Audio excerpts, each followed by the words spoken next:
Hi, my name's Carmen, and today I'm going to be talking to you about cerebral palsy.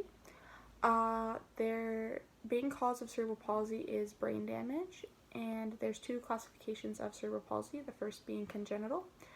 This is caused by brain damage that has happened to the child before, during, or up to 28 days after the birth. This affects majority of cases of cerebral palsy, 85 to 90%. The second classification of cerebral palsy is acquired cerebral palsy, and this is caused by brain damage that occurs 28 days after the birth. However, it does not typically develop in children after the age of 5. This can be caused by infections of the brain like meningitis, brain and head injuries, or restricted blood flow to the brain. Cerebral palsy impairs movements in different parts of the body. However, the symptoms people with cerebral palsy experience may vary.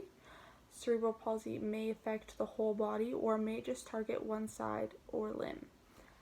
Some of the symptoms can include, but are not limited to, muscle stiffness and floppiness, having lack of balance and muscle coordination, involuntary movements, the inability or hard time using certain limbs, and this is why you sometimes see people with cerebral palsy using wheelchairs, and then sometimes they're using braces, or sometimes they need no equipment. In babies, you can usually see it in motor skill delays such as sitting and crawling, and sometimes, or actually often, it's associated with seizures, which can be kind of scary sometimes. Children with cerebral palsy face many different types of challenges inside the classroom, one of which being that cerebral palsy is often accompanied with various learning disabilities, and this is just because it is a brain injury, so it affects different types of the brain. So it can also be accompanied with impaired hearing, vision, and or speech.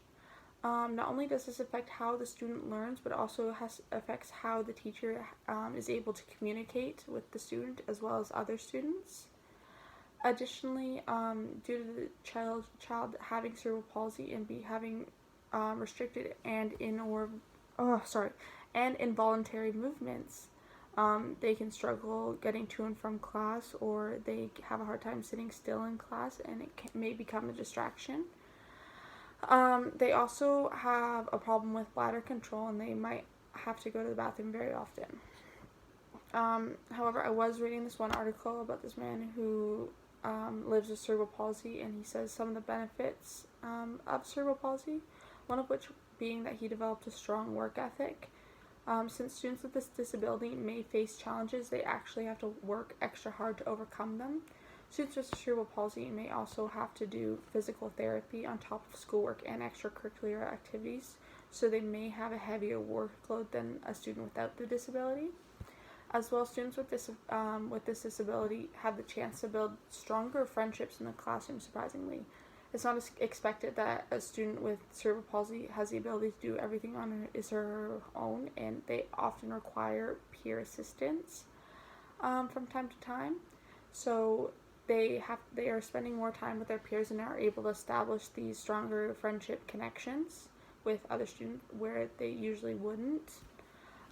Most importantly, having a child with cerebral palsy in the classroom can actually potentially educate other students, teachers on understanding disability better and understanding what challenges people with cerebral palsy face. There are many different things that teachers can do to make the challenges students with cerebral palsy face easier on them. One of which being giving them an appropriate amount of time for completing assignments, and also recognizing that they may struggle getting to class on time, so they may need an escort. Teachers can also make the classroom easy for their students to navigate in by removing obstacles and making it wheelchair friendly. As well, teachers should also be prepared for missed class time due to medical appointments that the students may have. And the most important strategy is being educated on what cerebral palsy is and recognizing the challenges students with this disability face and being able to adapt to unforeseen circumstances. Thank you.